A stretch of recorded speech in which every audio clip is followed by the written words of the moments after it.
เคต้องขอสวัสดีท่านผู้ชมทุกท่านด้วยนะครับผมพบกับผมอีกแล้วเดี๋ยววันนี้ผมจะมาแจก Sound Effect นะครับผมใช้ตัดต่อใส่ในคลิปได้นะครับผมก็สนุกดีเหมือนกันก็ลิงก์อยู่ใต้คลิปเลยนะหลังจากดาวน์โหลดเสร็จนะครับผมมันจะขึ้นมาในบุ๊กมาร์กนะฮะเนี่ยตรงดาวน์โหลดประวัติจะขึ้นมาตรงนี้ใช่ไหมขึ้นข้างบนมาแต่ว่าผมลบไปแล้วนะฮะลบไอ้ตรงไฟล์ตรงนี้ไปแต่มันยังอยู่ในเครื่องนะก็หลังจากโหลดเสร็จพอกดเข้าไปที่โฟลเดอร์นั้นมันจะมีคำว่าแยกซิปนะครับผมให้กดแยกซิปนะสำหรับใครที่เป็นแบบผมนะบางคนอาจจะไม่ขึ้นนี่ผมไม่แน่ใจนะแต่ที่ผมใช้มันขึ้นนะครับผมก็กดคำว่าแยกซิปเลยแค่นั้นก็สามารถใช้งานได้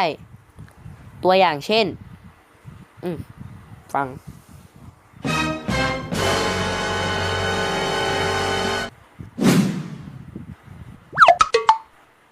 ประมาณนี้นะครับผมก็ลองไปใช้กันดูนะเดี๋ยวผมจะทิ้งลิงก์ไว้ข้างล่างคลิปนี้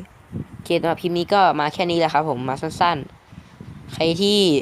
อยากลองโหลดก็ลิงก์ใต้คลิปตามนั้นนะครับผมอย่าลืมกดไลค์กด Subscribe ด้วยสำหรับคลิปนี้ต้องขอลาไปก่อนสวัสดีครับ